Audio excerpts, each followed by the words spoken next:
again. Ta-da. Otherwise it gets me like the first 5 minutes, like making sure like this is above me and like picking my nose. So I turn, I make it stop recording. It's like in class when you forget to turn the Zoom off. I've done that a couple times. One time I even was like swearing.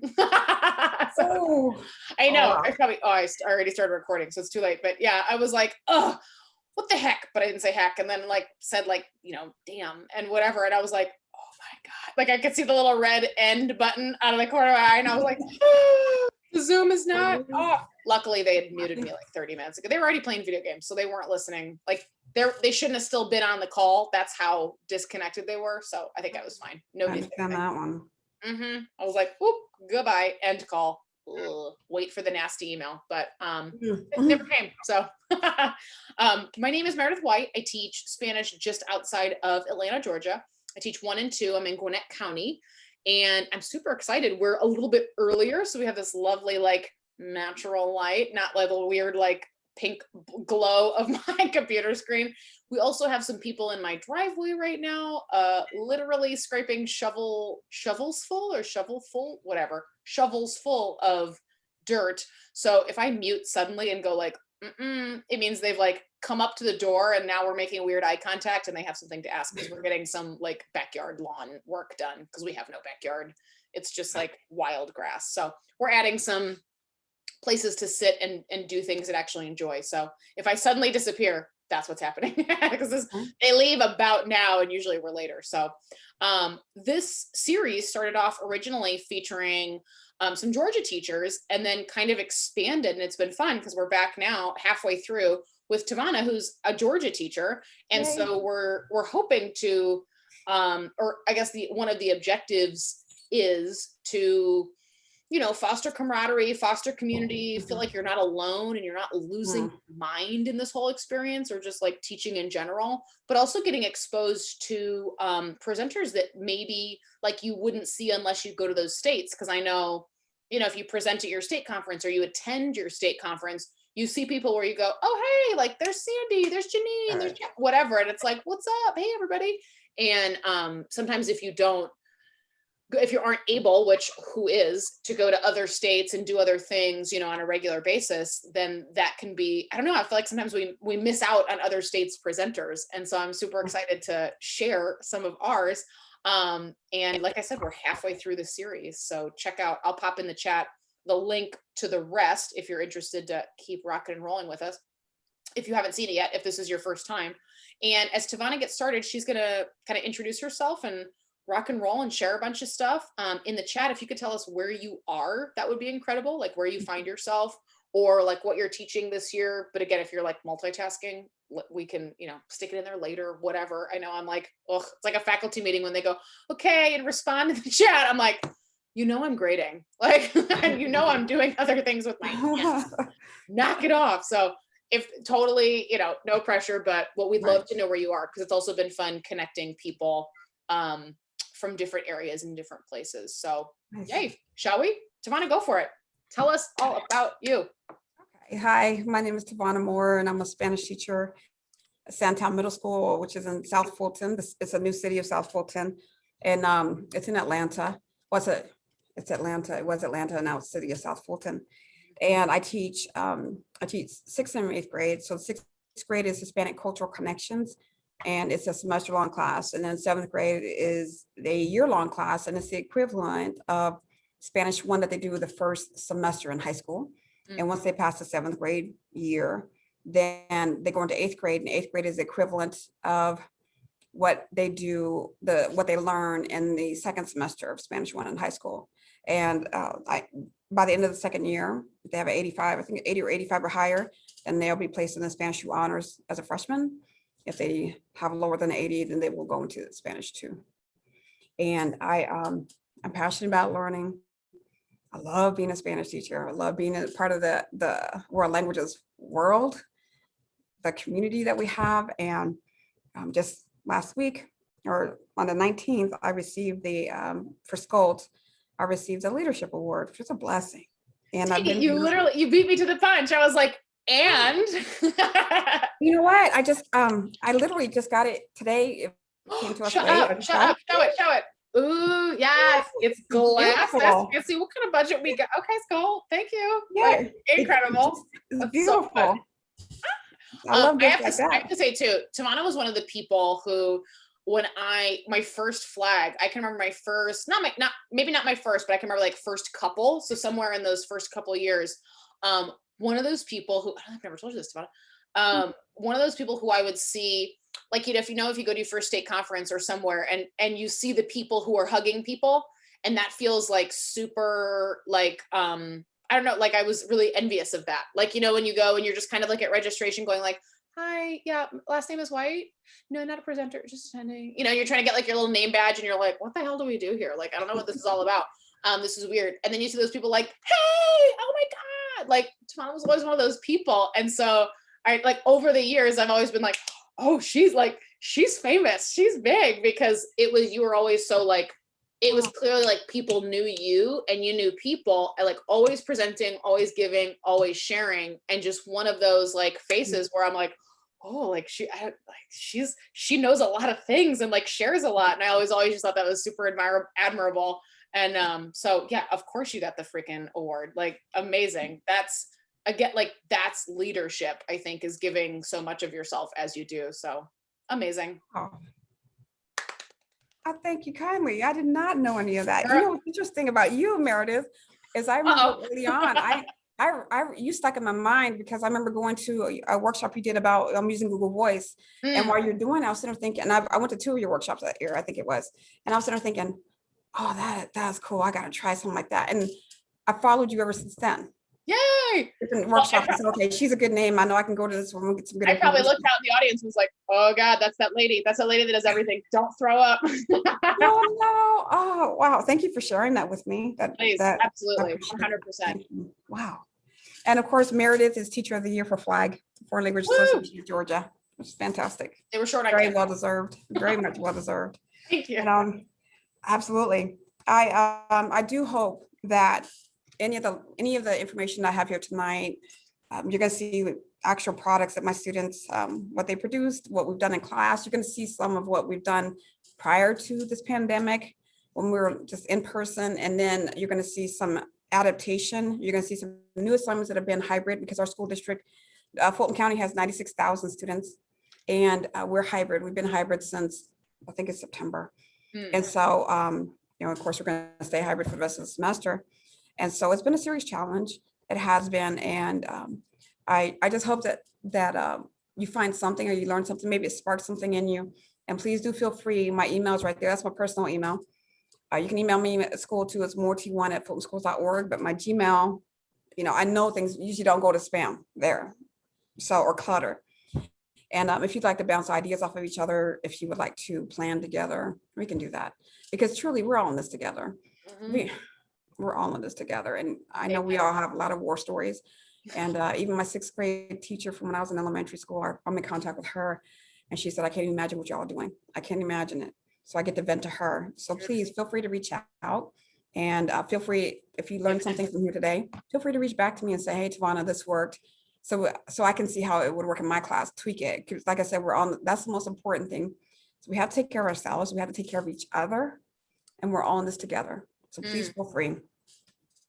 Okay, so this is personalized learning, which is one of my favorites, personalized learning and differentiation. And with personalized learning, let me see. Oh, now the thing doesn't want to move. Okay. Personalized learning, of course, is it's your learning environments, you're customizing to students' individual needs, their skills and their interests. And in my classes, I do a lot that deal with learning styles, because I'm fascinated with how the brain learns, or how it works. And I feel, just as a teacher, my teaching heart, it hurts me when I hear people say, especially adults, oh, I'm just not good in school, or I can't learn, or, I just was done with that. A lot of people just don't know how they learn. So my students, from the first week of school, we do learning style surveys and multiple intelligence surveys, because during the school year, I want them to be actively aware of how they learn. And even when we're playing a game like Simon Says, let's say we're doing the adjectives, their adjectives, or if we're doing weather or body parts, just different things. We even do Simon Says, and we come up with gestures for the subject pronouns, because it's possible. And when we do that, I ask my students, what learning styles are we addressing here? And they'll say, this is a visual, because people who they're cheating, they're looking at each other. Then you have the kinesthetics who are acting it out. You have the auditory because they're listening to me say it. You have the kinesthetics are acting it out. And you have the logicals because they like to figure things out. So personalized learning touches big time on learning styles. It is a process. It's not just some magical thing. And it's important to give the students roots so that they know, okay, I can use this in all my different subjects, because I want them to learn how to learn and not just, here's the language, here's the culture, here are your skills, practice these skills.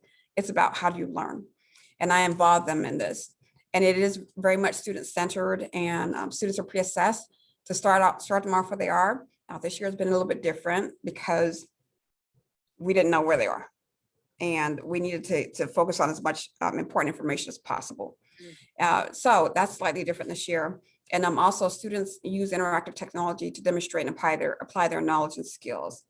Now, also, I truly believe in students not only using technology, they are, like I said, we do, my visual students, they can draw their notes. They can, the kinesthetic students, they can act it out. And I told them, I said, when you're on the test, even, it's not cheating. If you're in the class and you use this kind of strategy, it's not cheating if you're acting out science words. It's not cheating, it's using what you know. So this is what personalized learning is about. And shortly, the way I'm going to do this webinar is, first I'm going to go through my PowerPoint, and you're going to see that there are links in there. And then when the PowerPoint's done, I'm going to go through and show you the examples of those links, so you can see student generated products, and you can see you'll be able to see some videos of how we actually do this in class too. So the 7 principles of personalized learning: flexible pacing, which means that instead of saying the due date is April 30th, or let's say the due date is April 5th, which is coming up soon, it's okay, final date. And students help me to decide, depends on what it is, of course. If it's a big project or a big assignment, the students help me to decide the final date. And then they start working on, okay, this is the day I'm going to finish within there. So that the ones who are the procrastinators, so to speak, they say, okay, I have until April 5th, but my own deadline is April 3rd. So let me hit April 3rd. And it works for most of them. Some of them are hardcore procrastinators, so it's not going to help. But they're all different ways. And the main thing is to train them. Train them, train them, train them. Here's your firm deadline. What can you do before you get to that firm deadline?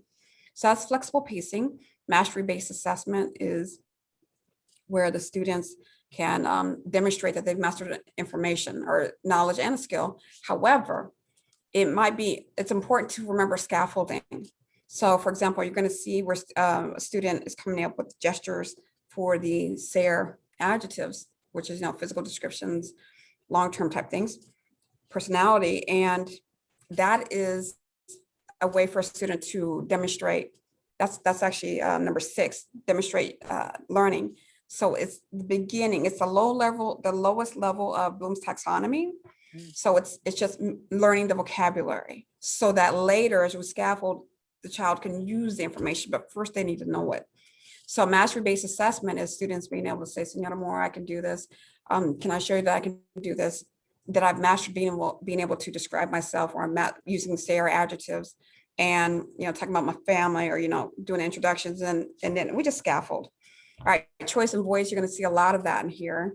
Choice and voice is where the students have choices in how they demonstrate what they learn. They have choices not just in that, they also have voice. They get to help come up with the assignments. And you're going to see, we actually did one with that today, where students, they contribute not even just the topics, but they also contribute to, hey, we can use this kind of app, or we can try this type of activity with it, and which I'll show you shortly. Also, they have a voice in how to tweak what they're doing, because my personal belief and what I tell my students is, these are the learning targets. I'm assessing you on these 3 or 4 things based on the standards, and you can demonstrate it any way you want to. If it's a presentational speaking, that means you're speaking on your own, or it might be that I'm asking you questions and you're not asking me, because that's interpersonal.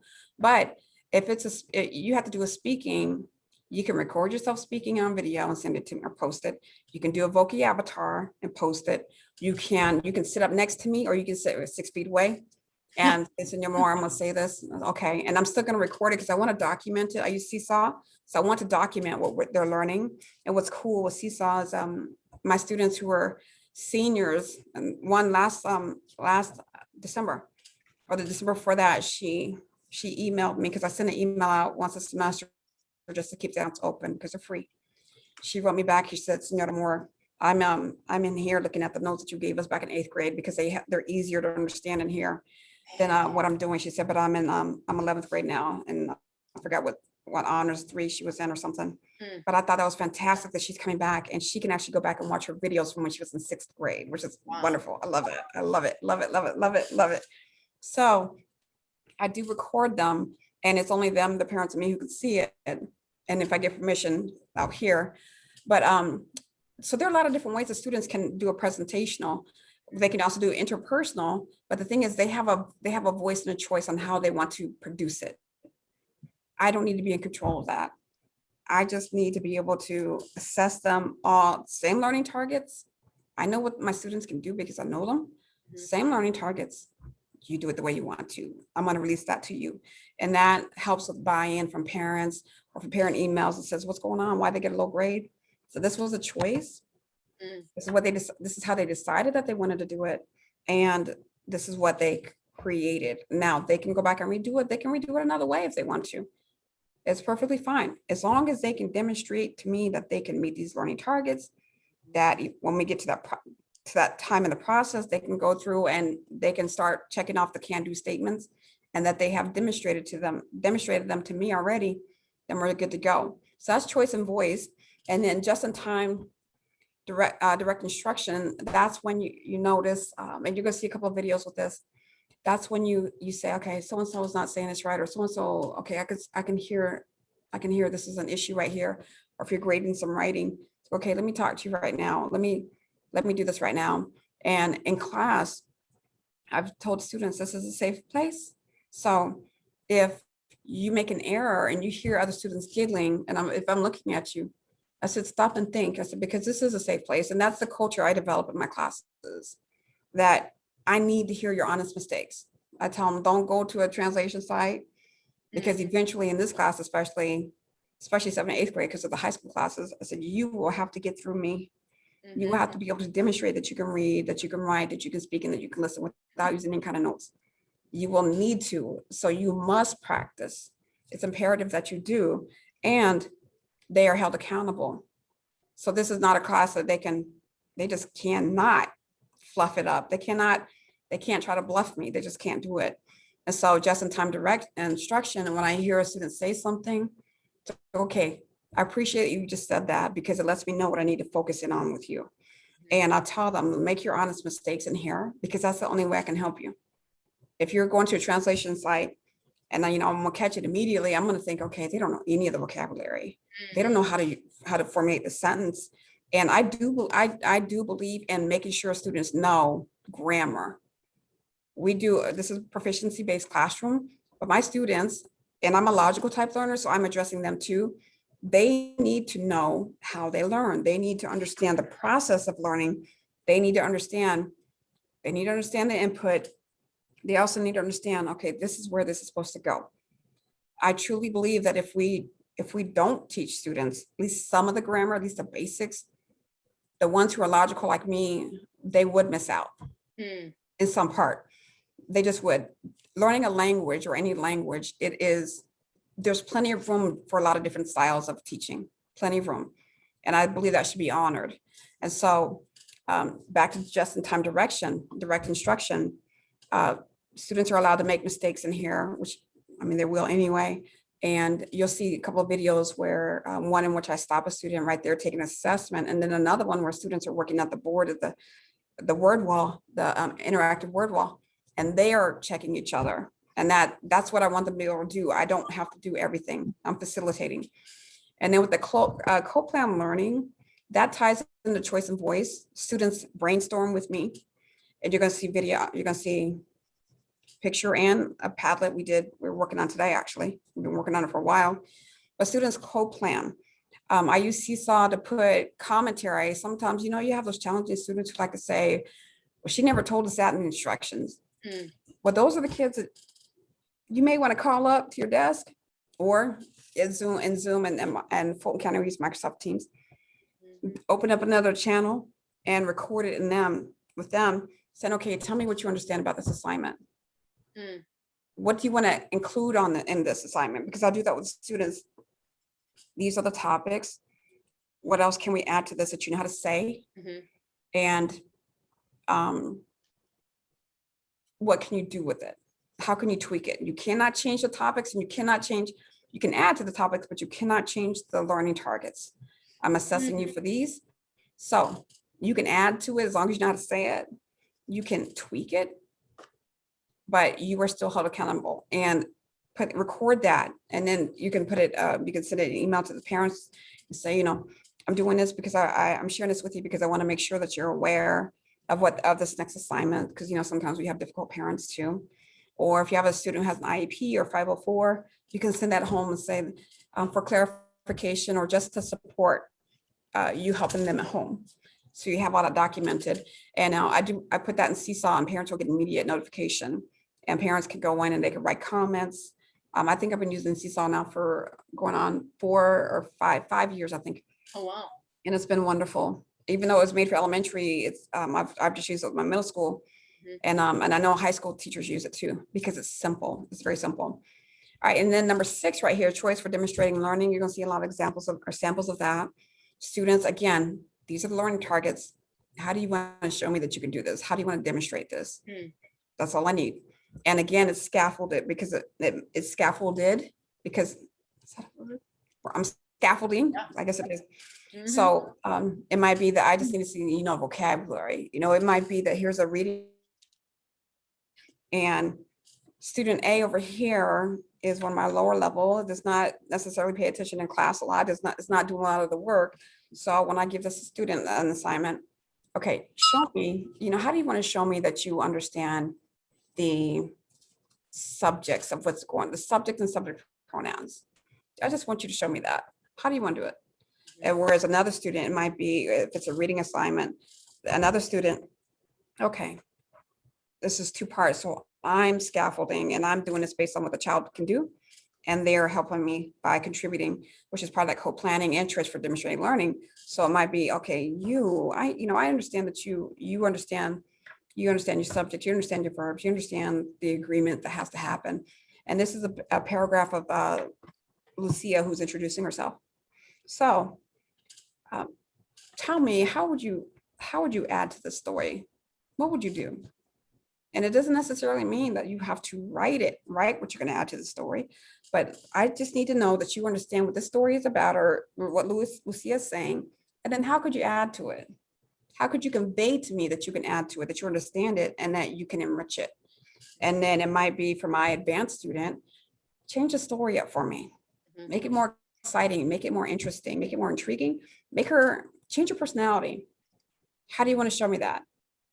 Because I'm still focused on the same learning targets, but they are able to say, Senora Mora, I can do it this way. I can't write it for you, but I can say it. Or some of them might want to create a book out of it. Just let them have that freedom. Give them, depends on who it is, of course, give them that. Sometimes you have to give them a firm timeline and see what they do. I truly believe, and you're going to see one of the books that a student created. I truly believe in using what my students create. What they create, I will use it. I say, oh, this is good. And I'll ask the students, do you mind if I use this as an assessment? Because there's a book you're going to see the student created, and that's an assessment. Do you mind if I use this for a listening activity? Do you mind if I use this for for some students who might need some help with visual? They need to see the weather, how you created that. Do you mind? Most of the time, they're extremely proud. So, and that ties into varied strategies. What you're going to see throughout, there's no particular order in which I went when I'm about to present to you. It's because they're all grouped together. You can see where one example could be multiple parts of the multiple principles anyway. So I'm going to get started with that. And again, I'm going to first go through the PowerPoint, and then I'm going to show you the actual links. So this is co-planning, choice and voice. And this is a Padlet. So my 8th graders, I asked them, what is it that we can do well, actually, these are two different assignments. All right, so the most recent one, we actually worked on it today, is what is it that, these are your subjects. I want you all, and these are your learning targets. So subjects or topics, learning styles. Topics, learning targets. I had them listed in the Padlet. And then reading activity, writing, speaking, interpersonal speaking, presentational speaking, listening. And then what apps or sites could you use or other strategies? And they had to go through, of course, we went through and we looked at the topics first based on what we've learned. We also looked at the learning targets, and I told them, while we're looking at learning targets, I want you to think about what kind of activities we can do. And again, these are 8th graders, so they've been with me. Most of them have been with me since 6th grade. So they're used to using the learning styles, and they're used to the type of activities that we do. And so they had to go in and type up ideas, come up with ideas. And today what we did, and I'll show it to you momentarily, is I said, okay, we're going to pick from the partner speaking activities. Look at them, look at what this 8th grade class did, and then look at what the other 8th grade class added for ideas. Look at them and tweak them. Which one do you think, I'm going to put you with a partner, which one do you think that you want to do? And about planning it, you're going on vacation. So you can have a conversation with a partner. So it's interpersonal. I think it's 3 learning targets on that one. And what do you want to do? Which scenario do you want to have? And then what information do you want to add to it? And I'm going to show you that shortly. And then this is a learning style survey, which ironically, this learning style survey is great. It comes from Diablo College, but it's great. And at the end of this presentation, I do see where we can put links in there. So, there's a page with links, but I also will put links for you. Love it. And if you have questions, feel free to ask. I forgot to say that. Let's see. The only question so far, I think we answered, Sandy, I think I got yours, and we're gonna drop, like she said, those links in there. So Janine had mentioned when you're saying like, okay, we can demonstrate it this way or this way, are you coming up with like a choice board yourself, or do students also collaborate with you on some of those ideas, like how they can demonstrate, or a mix of both maybe? It is a mix of both. Depends on what it is, and it depends on how early in the process we are, or how early in the culture that I'm developing in my class. Because 7th grade, let's say it's 6th grade is only with me for a semester, and it's a culture class. So we have very little Spanish in there. It's mainly culture. 7th grade is where the nitty gritty starts. So at the beginning, I have to frame it for them that these are some activities that we are going to do. What do you want to add to it? By the end of the first semester, we've done it a good bit that the students are so in January by 7th grade is when I can give them a little bit more freedom. I'm still going to give them some suggestions because they are 7th grade. And however, I'm going to take more of their input. 8th grade, what do y'all think? Just what do y'all think? Right. Because I need to get them ready for high school. I just do. And so, and again, with our classes, of course, we don't get as much credit as we should. But our classes, we touch on every single subject there is. And on literally skills on how to live and how to prosper in another country, another life. And here, right, anywhere. Right.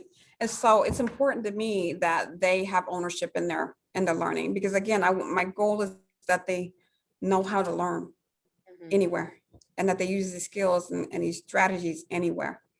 And so this right here is demonstrating learning and flexible pacing. And this is based on learning styles. So when we have an assessment, and you'll see some examples, again, students, we'll talk about the learning styles, we'll talk about them often. So students, visual, for example, they can look at verbs depicted on overhead projector. They can write them in Spanish, or I can have them on paper. They can write them in Spanish. The kinesthetic students, they can use my interactive word wall, which I'll show you. I cannot wait to get back to using that. Yes, and then because students will actually make sentences up there. And what's cool about it, one year a student said, well, that's cheating. We're cheating. I said, how are you cheating? Because they're up at the board, the big, at the dry erase board, they're up at the board and we can see what they're doing. I said, yes, you can. That's called studying. You're not helping them. You are checking them, and you're saying, oh, in your mind, you're thinking, oh, that's not right. And even some of y'all, even though I don't want you to, but I said, I noticed some of y'all will react when you see them make an error. I said, that's fine. You're studying. There's nothing wrong with that. I said, it's not cheating at all because you're not helping them. And they're not turned around looking at you. So in here, they have these choices. And I do ask them. And also right here, kinesthetic, another choice for kinesthetic is they can enact it based on what we did when we came up with a game for Simon Says. Most of the time, especially in the past, and this year's been somewhat different, but I'm getting back to what I need, when we get back to some kind of normal, the assessment, oh yeah, it's the same now, for the most part. The assessment is based on how I taught it. I give them that option until they get to the point where they have to produce a reading, writing, speaking, and listening. But on the way, on the scaffolding, it's how I taught it. It's what kind of information strategies they contributed to, because I just don't think it's right. And because we do not do ABCD tests. We don't do the multiple choice tests. I didn't have it in my class for years. And I don't feel personally, and I'm sure pedagogy will tell you this, you don't teach a child how to, you teach them how to speak and then you give them ABCD tests. They need to be able to apply it. And that's what proficiency-based classrooms are like. And then one student said, when are we having a test? I said, you've been assessed multiple times.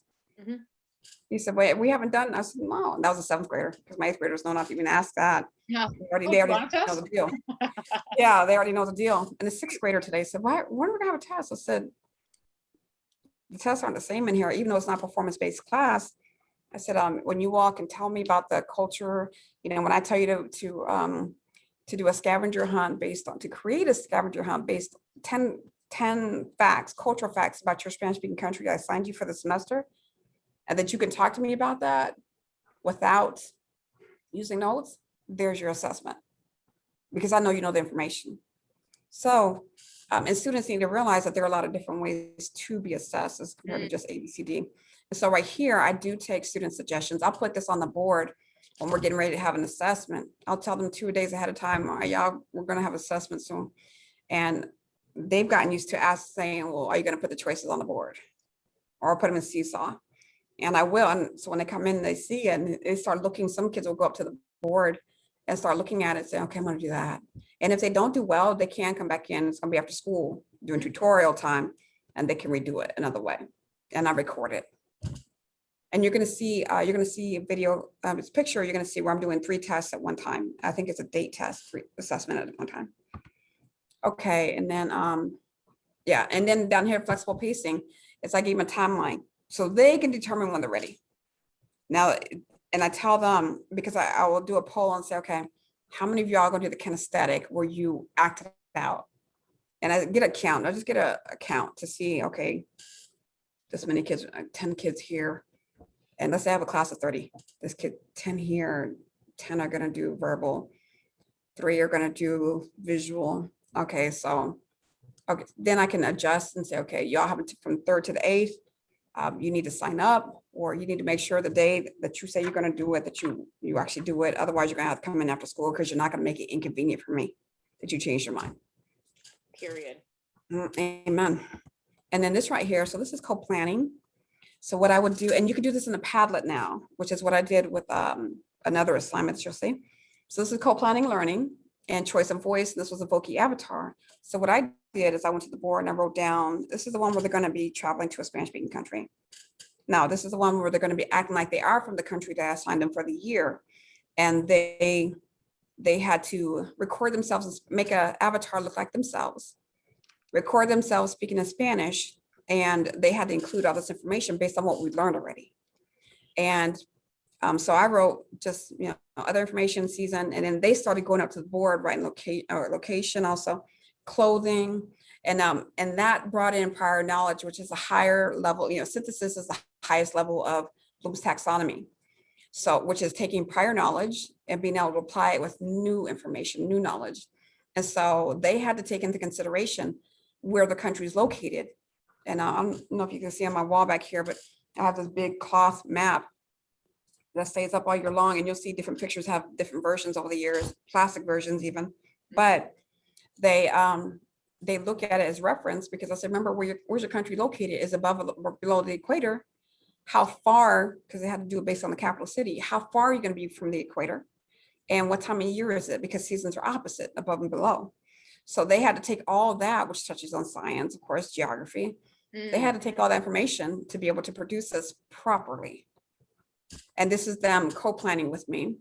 And what I did is I took a picture of it, put it in Seesaw, and then I recorded myself, which is the link that you'll be able to hear later. I recorded myself explaining it for students at home, or students who may feel like, well, she didn't explain it clearly, or parents' emails. Did you see the link in Seesaw? Or here's the link. Please go ahead and listen to it, because you can stress certain things about this is what's important, or, don't forget to do this. And remember, this has to be in Spanish. It has to be your voice. You cannot type into the Voki avatar.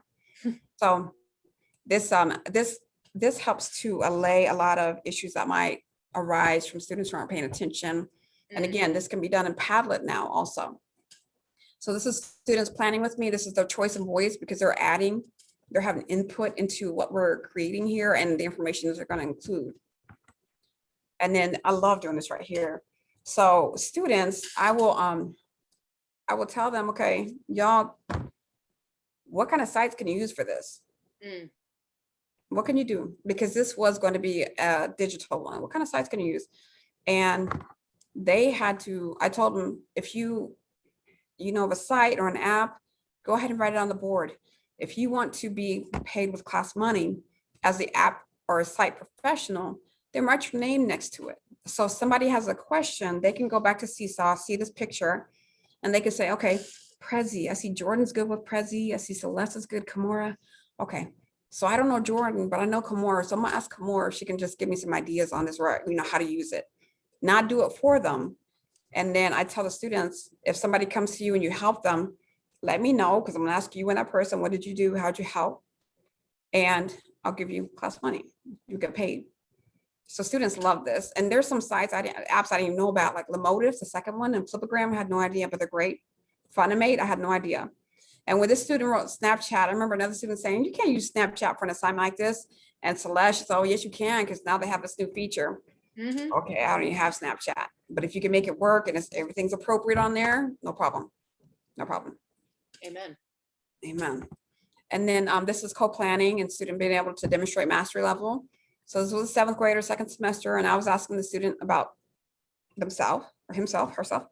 And then the student actually contributed extra details about life. Oops, that's a girl. I'm sorry, I don't know why it's cut off right there, based on her experience. And then at the end, I give them feedback immediately, because while they're speaking, I'm writing in the rubric and I'm recording it in Seesaw. And now, with Zoom, what I've been doing, because I don't want to just record it into Teams, because it's a little bit cumbersome to find it. So what I've been doing is I would load it. I will have my phone open, or I have my tablet and have it on that voice memo and just let that run, record it. So I can still upload it to the Gmail, to the Google Drive that I have for this class. And if anyone has a question, it's like, okay, here it is, or, I can upload it to Seesaw for them. So this again is part of co-planning and demonstrating mastery level. All right, this right here is just-in-time direct instruction. This is, I think this is maybe 2 years ago.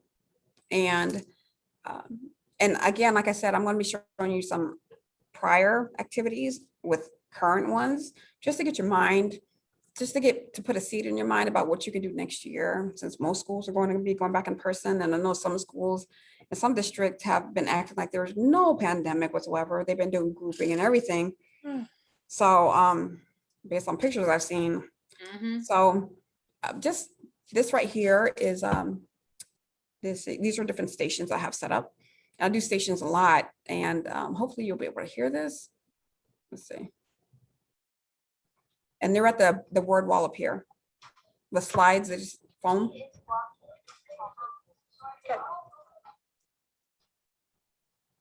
And so the students who are sitting at the station are making sentences, and she has to arrange them. And all the students are working on the same type of information, different strategies, different, there's a reading station, a writing, speaking, listening. if you can listen to these kids right here.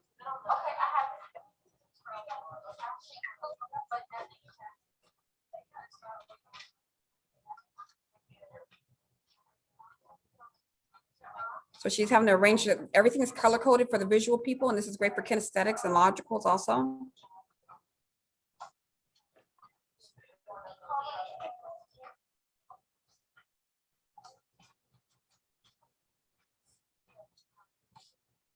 So, and that's students, you know, I'm just watching and walk around the room, but I'm just watching and assessing, seeing where I'm hearing errors, seeing if they're catching everything.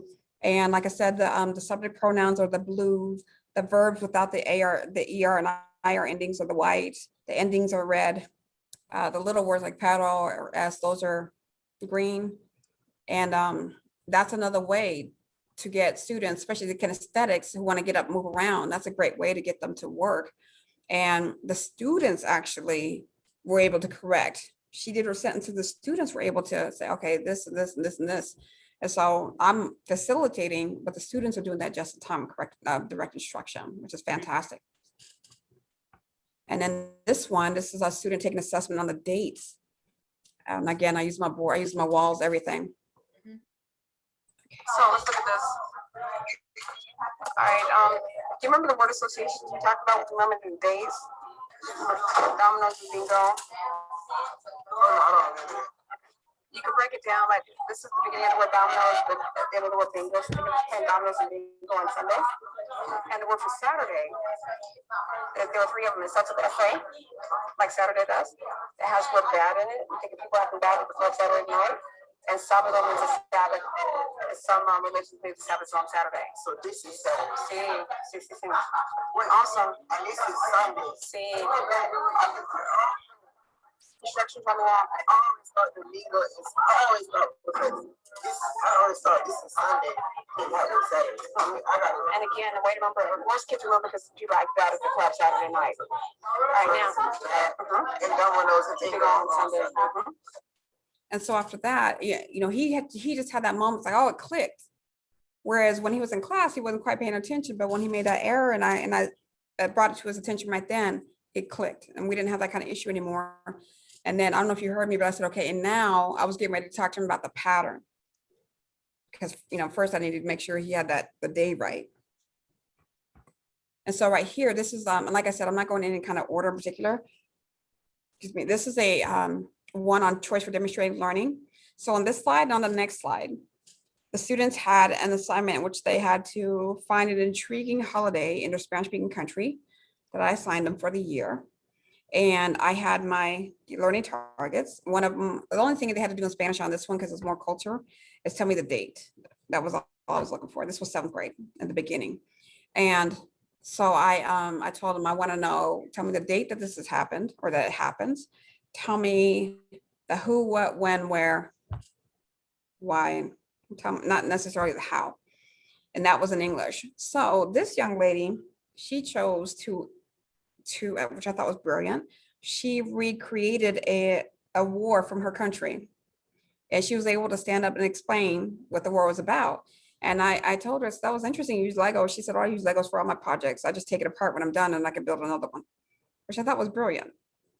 And this next one, this young lady, same assignment, her country's Nicaragua, she chose to sing it, which is personalized to her because she likes to sing. So I'm gonna play a little bit of it. Let's see, it's supposed to play.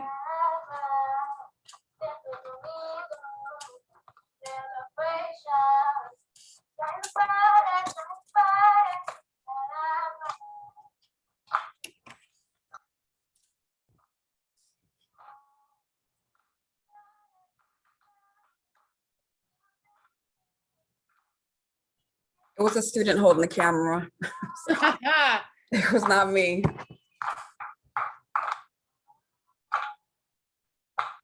Okay, I'm gonna stop it there. But she was given the details about the holiday and she sang it, and that's fine because it's the same learning target. I mean, same learning targets, same rubric, but students had choice and voice in how they demonstrated their learning. And then this one, this is a weather assessment. So students were allowed to kinesthetic, they're allowed to act it out. And think about how you can do this online now. Students can do they can, you say it to them, they can act it out. You can actually have multiple people on the same screen at one time. You say the type of weather and they act it out if they choose to do kinesthetic. So, and what I do is I'll make a, what do you call that thing? I'll make my list on the paper, and I'll make two on one paper, and then child's name here, child's name there. I have them sitting away from each other, and I say it and they act it out. And I just do a check, and I tell them how many questions there are before we start and how many points there were so they can calculate their grade. They'll know how many they missed. So I'm saying it in Spanish. I say so.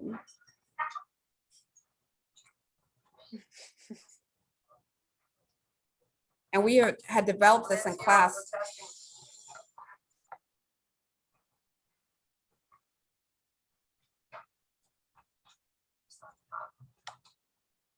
Okay. And then, oops, the next one, this is the book I was talking about, Student Choice and Voice, and Student Choice for Demonstrating Learning. So this is a book, this is 8th grade, because it entails, you have stem changing verbs in there, you have places in there, and you'll be able to see where the students actually had to record themselves reading it or saying it. All right, this is one of the avatars.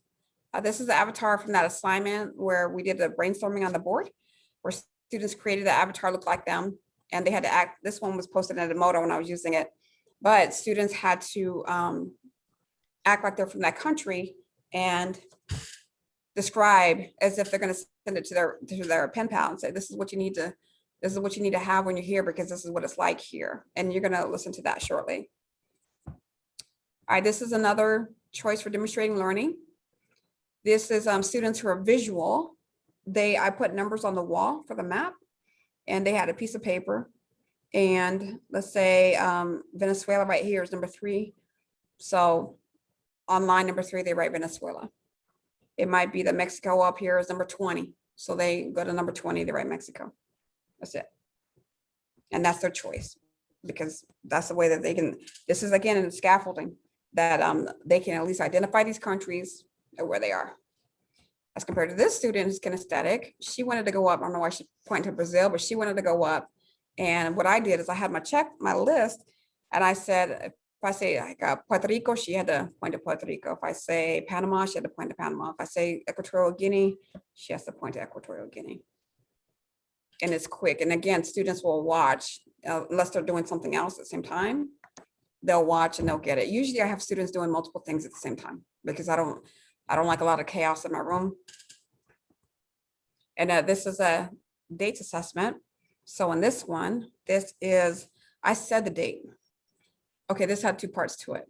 So one of them was that I had 2 students who sat back to back like the other 2, and I gave each one of them a calendar. And so I said the date in Spanish, and they had to flip through the calendar and point to the date. And I just checked it real quick. And after we had about, I think 5 of those, because the kids are going to know it or they're not with this. After 5 of those, I would tell one student, go to the side over there. And then I would point, I would say, I would point to a date here, and they would have to tell me what it is in Spanish. So I can see that they knew it when they heard it, and that they could say it also. And this was not focusing on the year. This was just that they know the pattern of the dates, which means that they know their days, they know their months, and they know the numbers of at least 31. And then this right here is choice and demonstrating learning. This young man is doing stare adjectives, and he's saying it.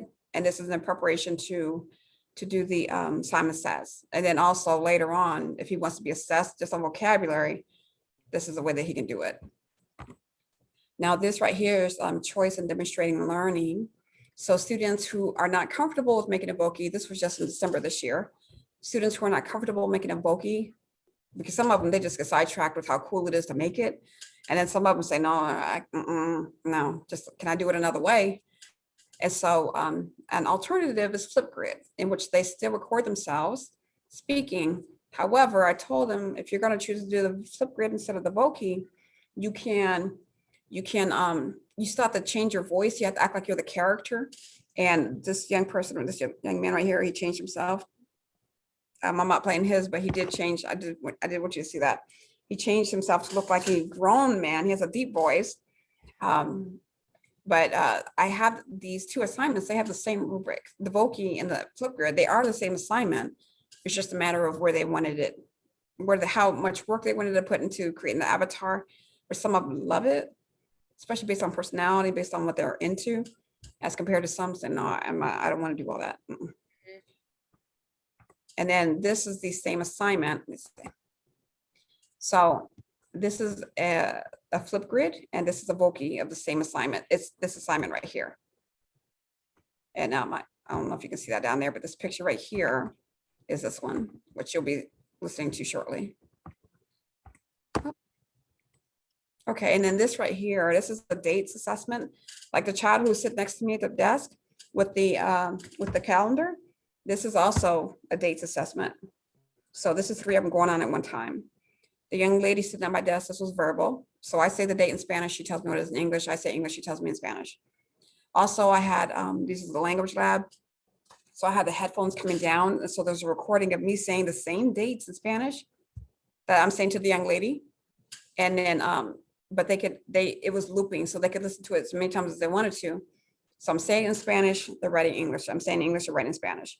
And then the other one is visual.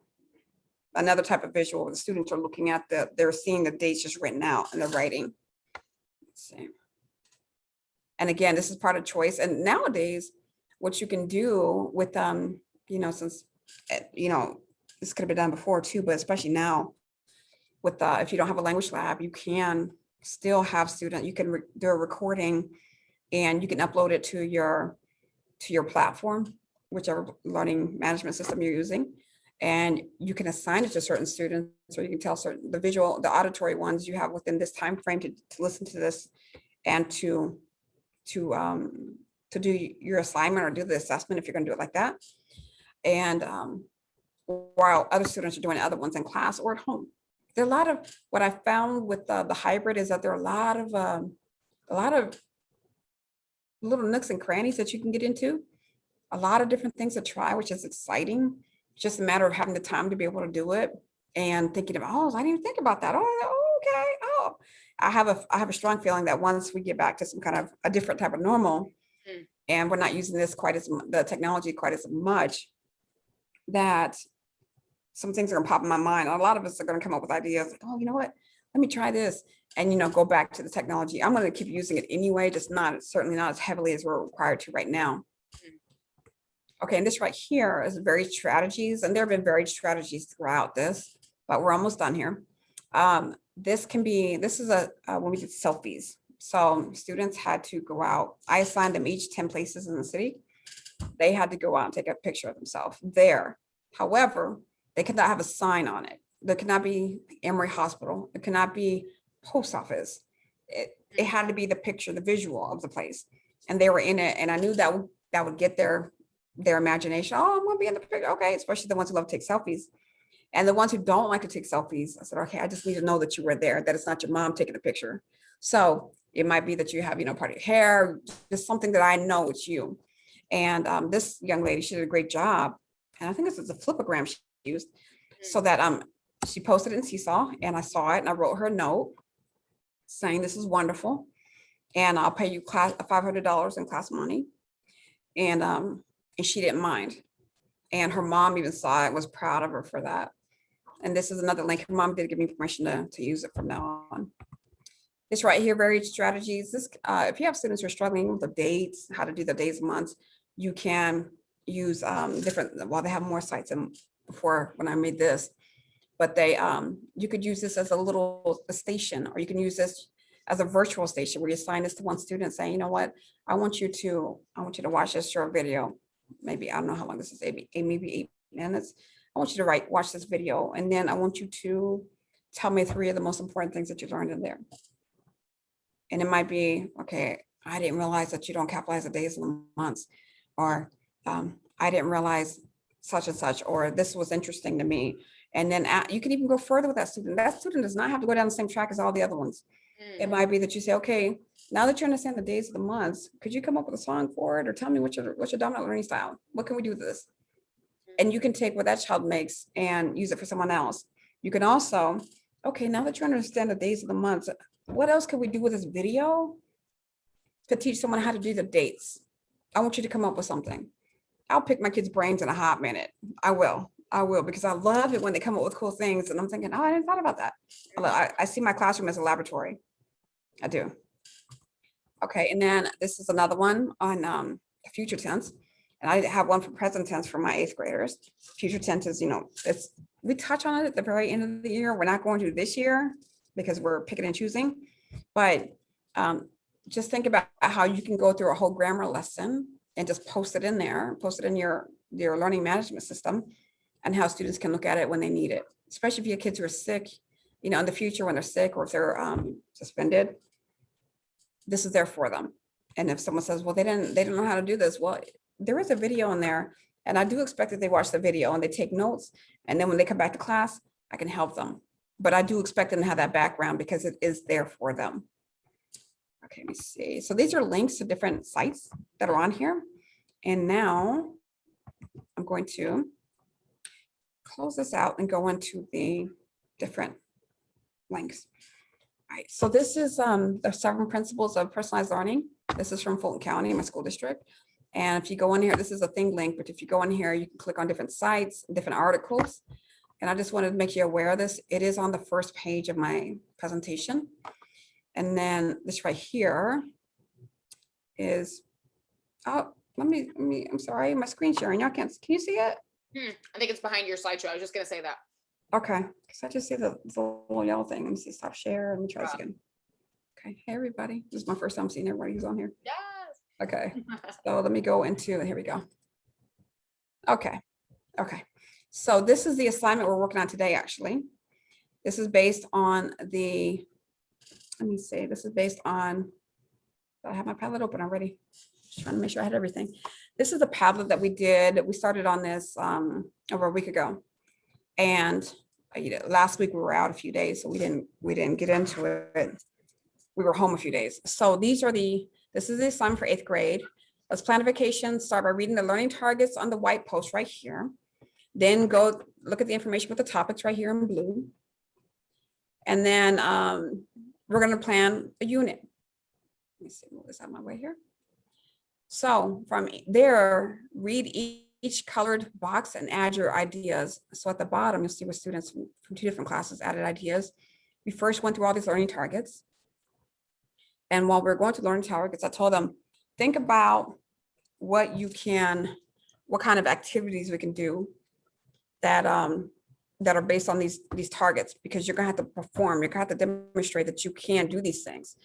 And then we went through the topics for this unit. So family, friends, places, pastimes, modes of transportation, the near future, STEM changing verbs, regular verbs, of course, Sarah and star adjectives.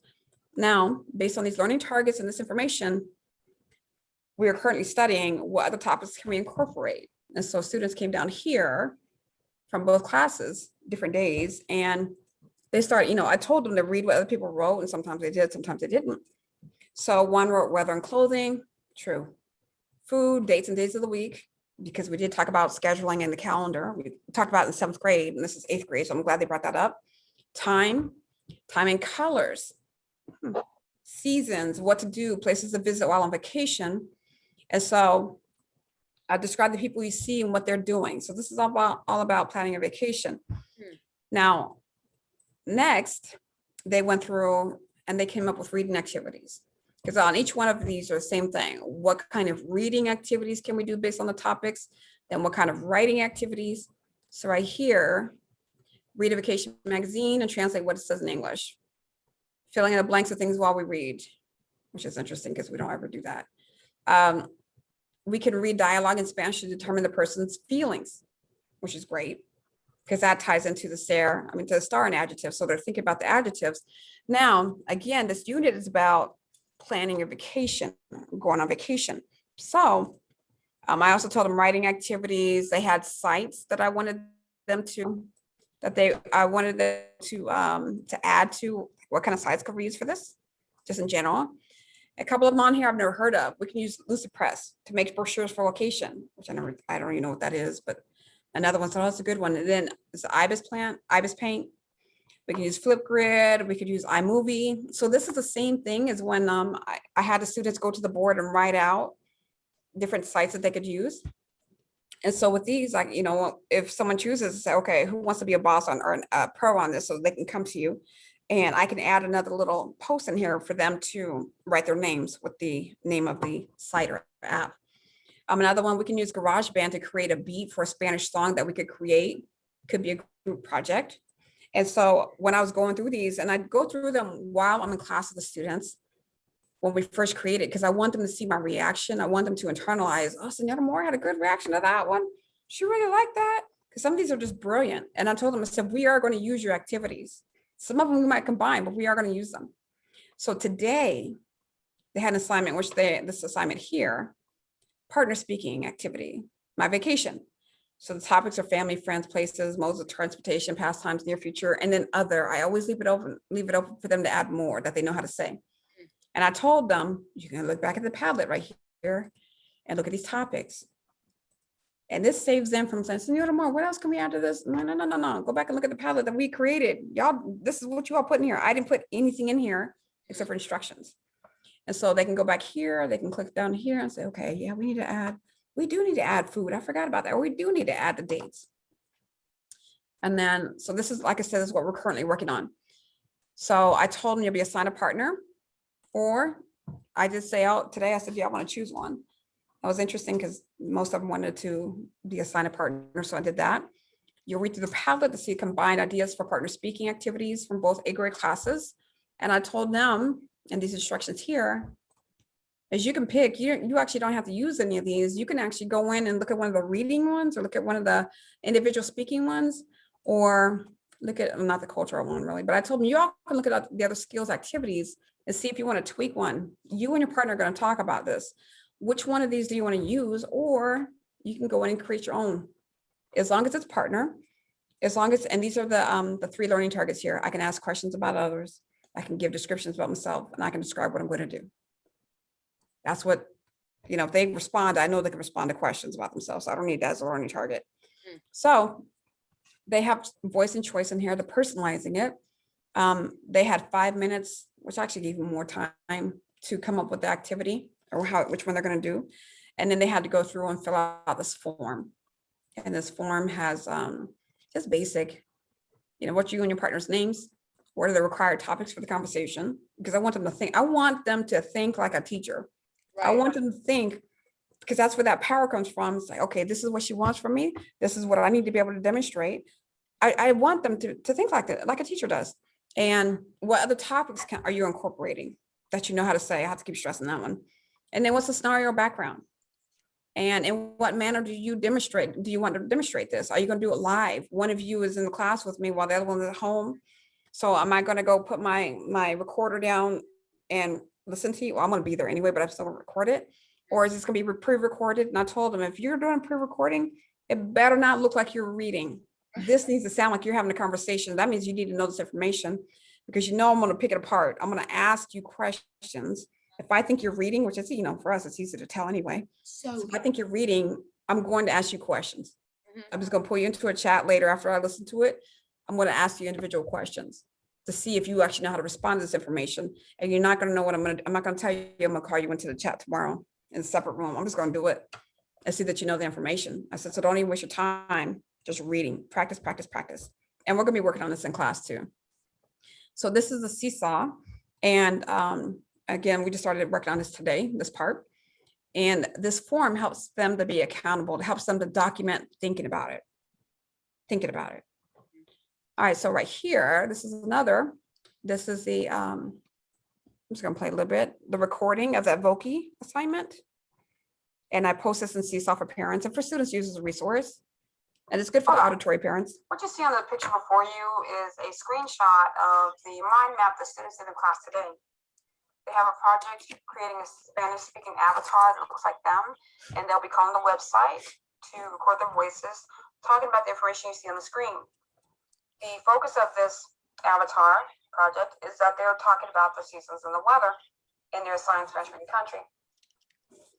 And the premise is that they are a student who lives in the country that I assigned them for the year. And there's another student coming from another country, a foreign exchange student, who's going to come stay with them. Okay, yeah. So it's your student's favorite season. And they are sending this cute little avatar that looks like them and is speaking Spanish to the foreign exchange student to let them know, hey, this is the season that you're coming to live with us. And I want to let you know a little bit about what you need to pack and about the weather here and what you need to expect. So this right there, parents and students can play this over and over again, so they have complete clarification about what I'm expecting of them. And if they don't, they can ask questions. At least it alleviates a lot of questions because they have it and they can hear me saying it. Absolutely. Now this right here, excuse me, with student demonstrating mastery level. Oh, I know what it is about this. I need to refresh the Google things before I play it. Lo siento.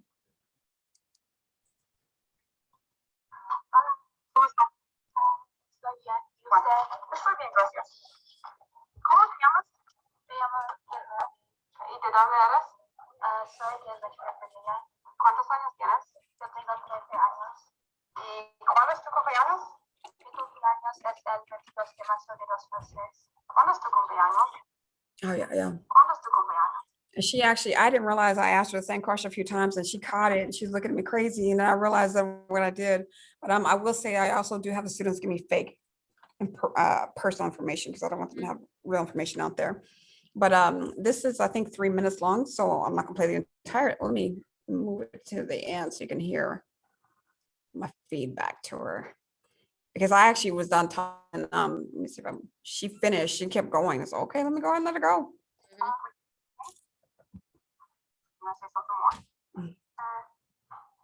Estación favorita es la primavera porque hay una cosa que está lluvioso y mi fruta favorita es cantalupa, cantalupo, pero yo no me gusta fruta porque es dulce. Alright, so you're great. Great job. You were great pronunciation throughout, great details. You did mean to say that your family is great. Okay. Great details and great use of completed sentences because it showed me the vocabulary, that you have a wide vocabulary. And even when I was done, so if I want to say some more about my favorite food, my favorite season, stuff like that. So, Cian, on the speaking Spanish, Cian on variety of vocabulary, Cian on descriptions like yourself, Cian on comprehension of questions. She should be able to hear me when I'm giving her feedback right now. Whoever's next, be ready. Okay, so I think there were 4 grades on that one, maybe 5, I'm not sure, because I picked apart standards and said, this is what I'm focusing on. And then here's another one. Let me just refresh it. I had to refresh, but you just never know. This one, I believe, this is a student I called up to answer questions. This was on that Voki avatar assignment. And I wanted to make sure, because the student just had a history of not understanding or explaining that she didn't, or saying that she didn't understand. And so assignments weren't being done. So I said, let me go ahead and call her up and record it. I had this is recorded on video on Seesaw, but I'm only doing the audio here. And this is only a part. This is a part of it when I'm asking her clarifying questions. I'm asking her, does she understand the part about the seasons? I'm not gonna play the whole thing, but now also I'm asking her for input about, what is it? Do you want to tweak this anywhere?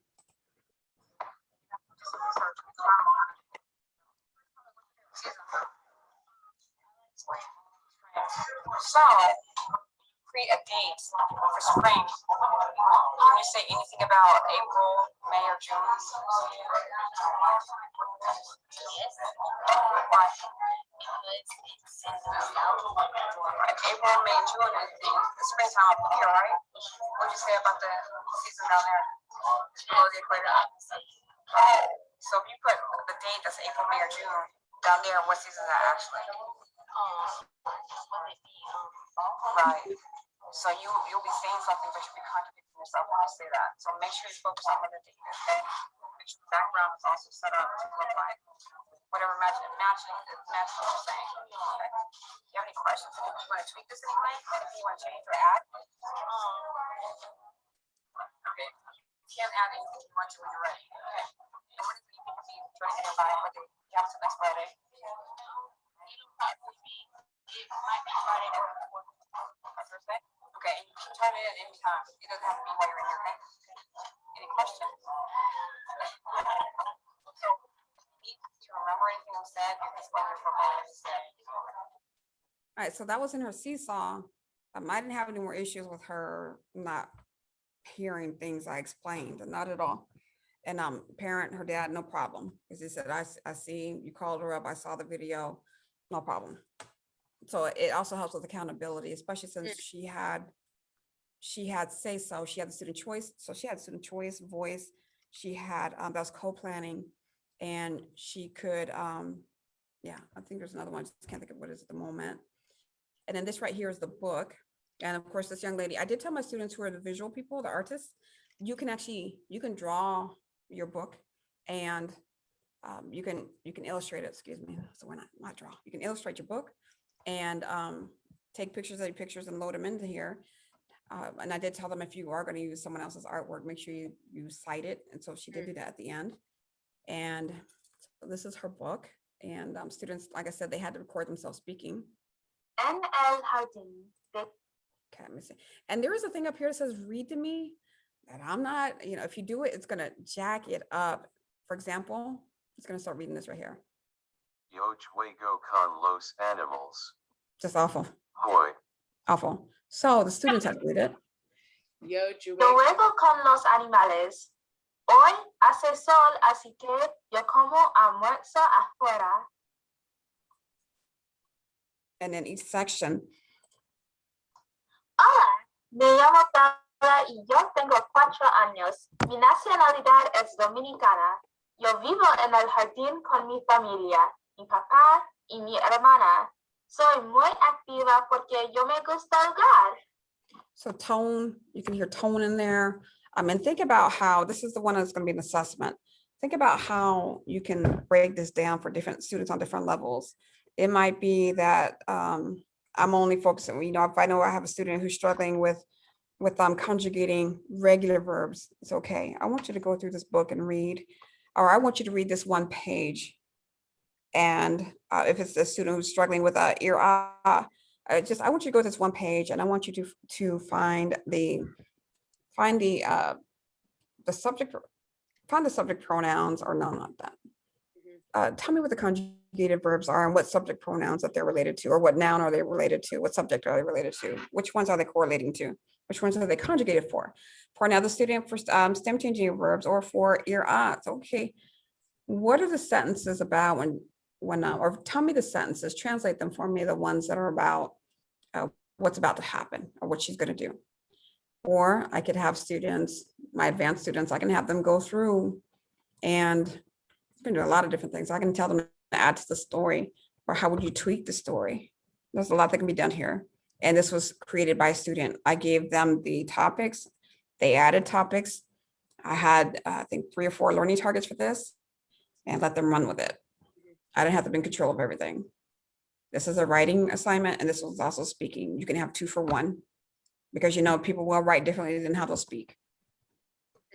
So I can even break it down to, okay, tell me what the people in here like to do, because there's Gustard all over this book, or somebody who's struggling with family.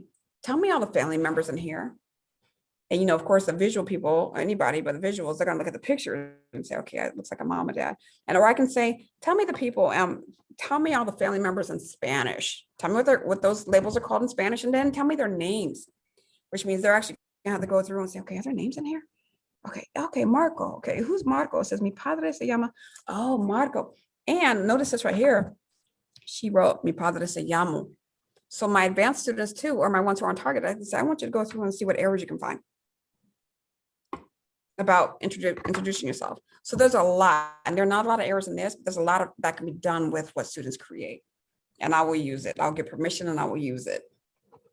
So, and this is from Book Creator. There's a free section where you can use, I think it's 40 books for free, 40 books, and then paid for section, which I just went ahead and did because I have a lot of students. I think it's $6 a month. But also what's nice is you can use this for your family. You can actually create books for your family, and you can print them off, or you can have them sent to a printer, and it's a cheaper deal. All right, so this is a Voki avatar. This is the one of the examples of a student who did hers. This is the project avatar, where they were acting like they're in their Spanish-speaking country, and they're sending this to the foreign exchange student. Llamo Novia Martinez. Tengo 13 años. Mi cumpleaños es el 14 de junio de 2002. Soy de Ecuador. Mi buenas navidades ecuatoriana. Me gusta viajar con mi familia en el verano, pero no me gusta nadar y llevar equipaje. Mi hermano mayor y yo les gusta comer y beber, pero no nos gusta compartir. Hay nieve y hay humedad en la primavera. Mucho gusto. Hasta luego. All right, and that's less than 2 minutes, and I can assess a lot on that, and I can even use this as a warm-up. I do now. I can use this as a listening activity for an actual grade. There's a lot that can be done with what students create. A lot, and personalize, they can personalize it to what the information that they want to add about themselves, especially since they're acting like they're from that country. And then this one is, okay, so this is a flip grid. If you remember, this is the speaking version, I mean, the Voki version of that flip grid. And then this is the other girl, the one who had the, she did the drawing. So this is two different, this is the same assignment, but two different options, two different products. Oh, let me refresh that real quick. And they're both short, but it tells me a lot about what they can do. Hola, señora. El día de hoy es 15 de diciembre de 2020. Me llamo Valentina Rodríguez Gómez y yo tengo 12 años. Mi cumpleaños es el 14 de mayo de 2007. Mi padre y yo viven en Estados Unidos, pero mi madre y hermana viven en España. Okay, Mi madre well, es I'm gonna stop that one right there so I can, I know we've gone over, but this is the same assignment. So same information that's required, but they tweaked it based on themselves. And this is the other option. Yo tengo 14 años y mi cumpleaños es el Let me 3. see. Hola, mucho gusto. Me llamo Camila Flores. Yo tengo 14 años y mi cumpleaños es el 13 de julio de 2006. Soy española y mi familia es también. Soy baja porque mi mamá es baja, pero mi papá es muy alto. No soy delgado, pero no soy gorda. Mi pelo es largo y marrón. Soy inteligente, pero a veces perezoso y impaciente. So again, this is the same assignment. This is students having choice and demonstrating mastery. And then these right here, this is the video clip. This is just a tutorial type thing that you can share with your students so that when they're not with you, that they can go ahead and play it. And that is the end of my presentation. And I hope, hopefully that you, there's something in here that you found that helpful. And please do feel free to reach out. You're And reminding thank you. me of like 3 things that I've seen people like, you know how, well, thank you, obviously, by the way, like, oh my goodness, because you're reminding me, I'm like, oh, you know what, like things you meant to do, you know, where you're like, oh yeah, so you know, like that's a thing I need to like look back at. I mean, just even the thing about the time zones, God, I'm like, oh yeah, the things I don't teach. Like I'm reminded of like the weaknesses, the holes in my own thing. I'm like, oh yeah, I definitely need to, I need to do better about that. Or, you know, right, Sandy, exactly, like how to follow through, because it's like getting their feedback, getting their this, we do so much, and then it's super easy to go, I mean, do we have to have that conversation? You know, like the thing I said, like, I got your feedback, or like getting their opinion, but not following up on the Padlet, for example, like polling them and being like, guys, what can we do? But not coming back to it would be my MO, you know, like, oh yeah, I forgot we did that. Whatever, because you get so overwhelmed, like you said, we get busy and yes, you know. oh, my hair. Something that I've learned, natural hair thing, but something that I've realized, because, you know, I would say a lot of teachers, we become control freaks because we, you know, we don't, I tell people who are not in education, I said, being a teacher is like playing mental chess, because you don't know who's walking into your room that class period. Every class period is different.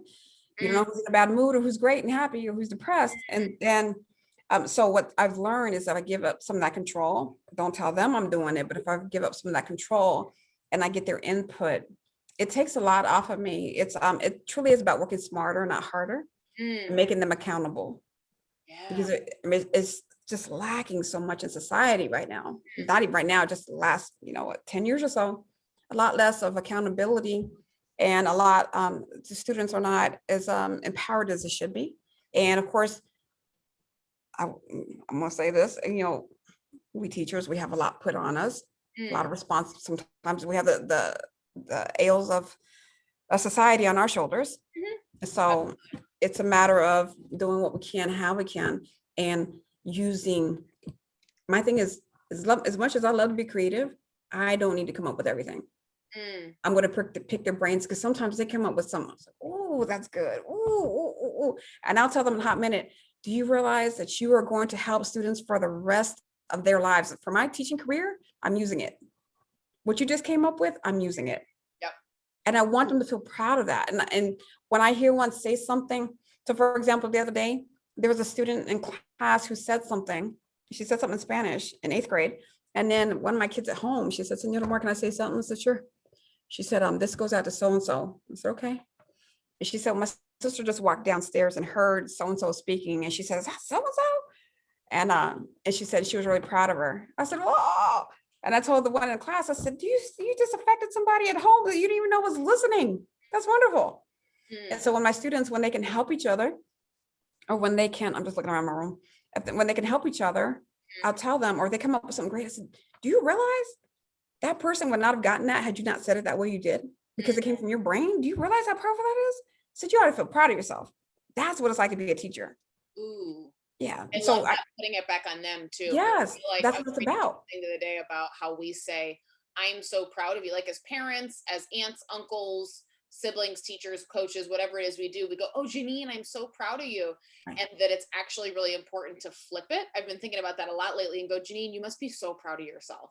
Like Right. putting it, not pushing them to be waiting for external validation. Right. That hit me. I read that the other day and I was like, oh my God, that's huge. Like you should be so, I hope you're so proud of yourself. Like, oh my God. Like I got like a little bit emotional because I'm such a people pleaser and an Enneagram 3 that I was like, oh my God, I am proud of myself. Like, you immediately like, oh, that's so nice. Yeah, I like feeling like that. Who doesn't? Yeah. Oh, I love that. That's fantastic. Yeah, pick their brains and the time following up with things is not as hard because they're part of the process. Put them in that process. It takes a lot off of us. It does. So true. Yeah. I'm super transparent about everything. And I think you're right. I need to get back to giving them, like they have a lot of choice. Right. Or they do and they don't. Like there's a lot of transparency in what we do, but like in my department, but I don't know that they have as much choice as they should have. And you're pushing me to like realize like that because I don't have that decision fatigue of like deciding how much stuff is worth and what we're doing and how often, like all that's kind of decided for me, which I'm good with. I need to push myself to give them some more freedom within some of those things because I feel like I used to. And then, whatever happens, we try all the tools and we just get bogged down and there's no reason for it. But yeah, I 100% need to get back to and really dig deeper into brainstorming some things with them together. Man, I feel like, I feel like invigorated because I told you this, today has been a real bummer in my classroom. Because like I said, we got roomies, we got Zoomies. Man, this is like the things I hope we never do again. Hybrid this is terrible. But so I really felt like I felt really kind of crappy today and I feel a lot better now because you're giving me like so many ideas and I'm so like thankful for that. And I'm so thankful for all you share, like, man, giving us the business and making it sound like super easy. You're like, I just casually am awesome. Like, dang it. We're all like, do better, Yeah, how incredible. Oh, thank you. Just share ideas. Please feel free to bounce back ideas with me. Please do, because we're in this together. We're in this together. Please. Amen, girl. We got 7 more weeks. Okay. Like, yeah. It's going to be okay. You're right. And I'm like, and I believe you. I'm like, it's going to be okay. Tavana said it's going to be okay. She said we have to be okay. We will be. It's going to be all right. I super appreciate you. Okay. So I've been saving all the links. Is there a way, are you comfortable at all with sharing any of the slides themselves for the direct links? Okay. Beautiful. Yeah. I'll show I think I can take maybe one slide out, but I'll put the whole thing in there. Awesome. Whatever's easy for you, because I'm going to put them all like in a Wakelet. And I've got all of them there. Actually, you know what? I said I was going to put that link, but I didn't. 1, 2, 3, 4, 5, 6. There we go. Okay, so there's that. And I'm going to link to you guys in the chat if you want to save. But honestly, it's linked there. the wakelet that I have, and oh, for crying out loud, hold on, I half pasted. This is like when I emailed you earlier today, and It's okay, hit send. the palm of my hand hit send, and No I'm like, problem. nope, wasn't done. Like that was it. But I was on my laptop, like eating lunch and typing one-handed. Boop, there we go. So there are 2 links in the chat. The first one is where you guys all signed up, and then the second one is the Wakelet collection. And Tavana's already got her own there, and I've been kind of compiling them and dropping them in the chat simultaneously. So if you have 78 tabs open, like I always do, you can close like 75 of them, and they're all there. Okay, maybe not 78, that's exaggerating. But have you seen, look at students' browsers sometimes. We gotta teach these kids how to take screenshots and how to open fewer tabs. Their desktops are like just insanity. Yes. And then they open up their browser and they're like, I don't know which one the Quizlet was. Girl, because you got 35 tabs open. Ew, how do you find anything? All right, and I just wrote myself a note to send a link to the webinar. No worries. I'll pop it in that same collection. Dude, Okay. thank you so much. Okay. We are so lucky to have you. Your students are so lucky to have you. Your colleagues are so lucky to have you. We appreciate you. Oh, thank you. I needed this today, and I needed you today. And I'm so thankful for your time and for your energy and just for you. So thank you so much. Thank you guys. Likewise. I appreciate y'all. It's nice to see you all. Yeah. Take care. All right. See y'all Thursday, because I know y'all are coming back. All right. Bye-bye. Bye. Thank you. Thank